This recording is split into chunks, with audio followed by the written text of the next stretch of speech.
संतोष बांगर यांचा करिश्मा पुन्हा एकदा हिंगोलीमध्ये पाहायला मिळालाय. 2 नगरपालिकावर विजय मिळवला साहेब. हा करिश्मा माझ्या शिवसैनिकाचा आहे, माझ्या सर्वसामान्य शेतकऱ्यांचा आहे, व्यापाऱ्यांचा आहे. ही कळमनुरी आणि हिंगोली ही निवडणूक माझ्या सर्वसामान्य नागरिकांनी हातामध्ये घेतली होती आणि हा विजय या ठिकाणी शिवसेनेच्या वतीनं आम्ही सर्वसामान्य जनतेच्या चरणी अर्पण करतोय. बरं साहेब, 2 ठिकाणी विजय झालेला आहे. हिंगोलीमध्ये तुम्ही ताकद लावली होती, तुमची भाऊजही उतरवली होती निवडणुकीमध्ये आणि तिकडे तुमचे प्रिय सहाय्यक होते आणि आज विजय साजरा केलेला आहे. काय भावना काय? या ठिकाणी अतिशय आनंदाचं वातावरण, अतिशय उत्साहामध्ये माझे कार्यकर्ते तुम्हाला सांगतो की गुलालाने मला भरलेले दिसतात, भिजलेले दिसतात, नाचताना दिसतात.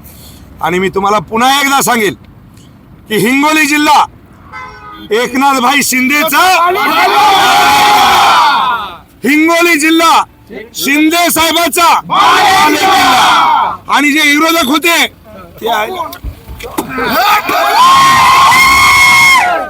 साहेब तुम्हाला निस्त्याच बेंडको नाही. उभाटाचं काय झालं? उभाटा काय झालं? काही म्हणू लागले. अरे कशाला नादी लागायले? कोणाचाही नाद करायचा पण शिंदे साहेबाचा नाद करायचा नाही. ध्यानात ठेवा, ज्यानं शिंदे साहेबाचा नाद केला त्याचा सत्यानाश झाला. तुम्हाला रोखण्यासाठी भाजपनं पुरी तयारी केली होती, जोरदार. मला रोखण्यासाठी कुणीही जर उतरला असतं तर या ठिकाणी तुम्हाला सांगतो की ही निवडणूक माझ्या सर्वसामान्य नागरिकांनी हातात घेतली होती. त्याच्यामुळं माझी लढाई कुणाशीच नव्हती. मी पहिल्यापासूनच म्हणलो हिंगोली शहरामध्ये 11,400 किती 11,400 ची लीड आहे. कळमनुरीमध्ये 1,385 हा विजय आहे. ध्यानात ठेवा, हा एकतर्फी विजय आहे. 50% सगळे आणि 50% फक्त शिवसेना. या पद्धतीचा विजय माझ्या सर्वसामान्य शिवसैनिकांनी या ठिकाणी दिलेला आहे. सभा झाली होती हिंगोलीमध्ये, या ठिकाणी मी एवढंच सांगेल की मुख्यमंत्री साहेबाचं काम केलं, त्यांच्या पद्धतीने त्यांनी सभा घेतली.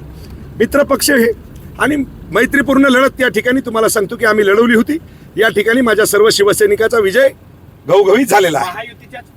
नेत्यांनी तुमच्यावर आरोप मोठ्या प्रमाणात केले होते. एक ध्यानात ठेवा, मी पहिल्यापासूनच सांगतो निवडणूक म्हणल्याच्या नंतर आरोप प्रत्यारोप हे होत असतात आणि शिवसेना संतोष बांगरला याचा कुठल्याही प्रकारचा फरक पडत नाही.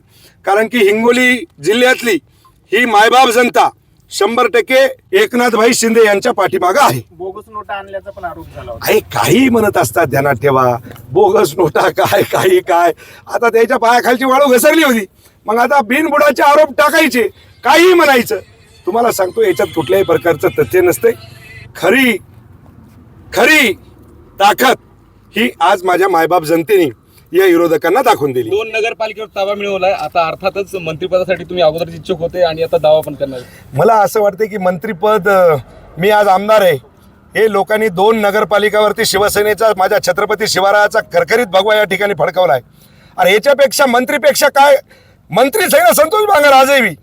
ज्या पद्धतीनं घवघवीत यश एखाद्या मंत्र्याला सुद्धा भेटणार नाही तसं यश या ठिकाणी कळमनुरी आणि हिंगोलीच्या शहरावरती शिवसेनेचा भगवा फडकलेला आहे. खरं तर आता स्थानिक स्वराज्य संस्थेमध्ये तुम्ही बाजी मारलेली आहे. राहिलेल्या जिल्हा परिषद आणि पंचायत समितीमध्ये काय परिस्थिती असणार आहे? जिल्हा परिषद पंचायत समितीवर सुद्धा शिवसेनेचाच भगवा फडकणार आणि खास करून आडगाव. काय खास करून हो ते आडगाव फाळेगाव जे काय असं हिंगोलीतल्या कोणत्याही सीटा तुम्ही काळजीच करू नका. ते काल का परवा काहीतरी म्हणू लागले आगे आगे देखो होता है क्या. आता त्याला कळालं आगे आगे देखो होता है क्या, आज कळालं ना त्याला. त्याच्यामुळं नाद करा पण शिंदे साहेबाचा नाही.